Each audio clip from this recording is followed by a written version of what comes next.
Okay, William Hale here in Louisa, Virginia. I do something called All Farm Organics, which is partly a seed and grain producing farm, and also my most important cash crop is compost, which I make from several different ingredients that I'll tell you about. But the main thing to know about compost is the nose. But if it smells good, if it smells like you just went into the deep woods and picked up a handful of loose, rich soil under the trees, that's what you're looking for.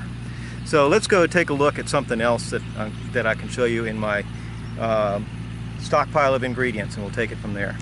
So when you're making compost, what you're doing is putting together a recipe of carbon and nitrogen materials. And so in my case, the nitrogen material is the leftover soybean pulp from making tofu. The Japanese term is okara. This is a very high carbon to nitrogen to carbon ratio. It's probably 1 part of nitrogen to 6 parts of carbon. That's more nitrogen than you need to make compost, because you want basically a 30-to-1 ratio.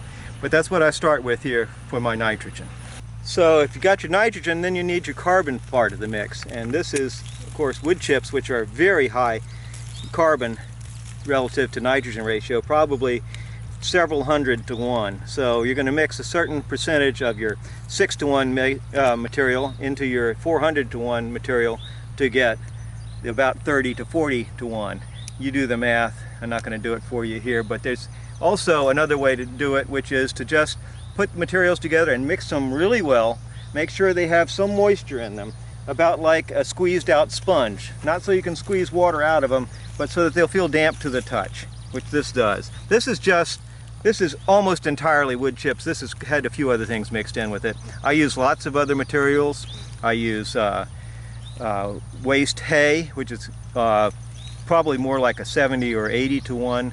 Dry hay is carbon to nitrogen ratio, so it doesn't take much nitrogen to make that into good compost. This will take a long time. It takes me about 6 months to process this into good, fine compost like you saw in the first pile.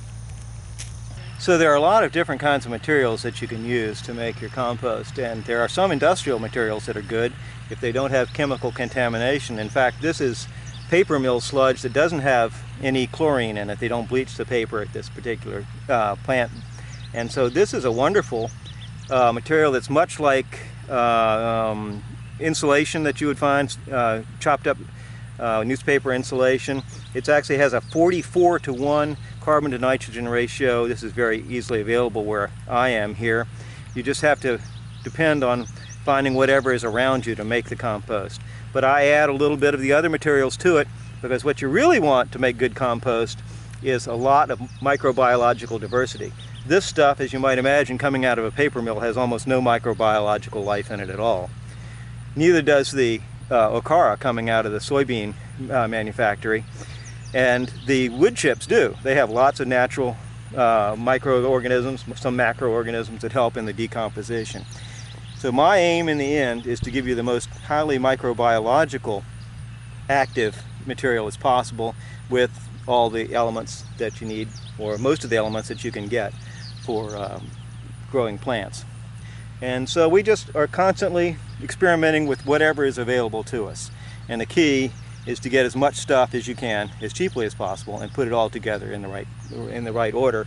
And this is all aerated and watered as needed. I use a particular machine to do that. It's made for the purpose, but you can do it with a pitchfork, you can do it with a front end loader. So almost anybody can make compost, and it's my firm belief that the farms of the future will almost always have a composting operation included with them.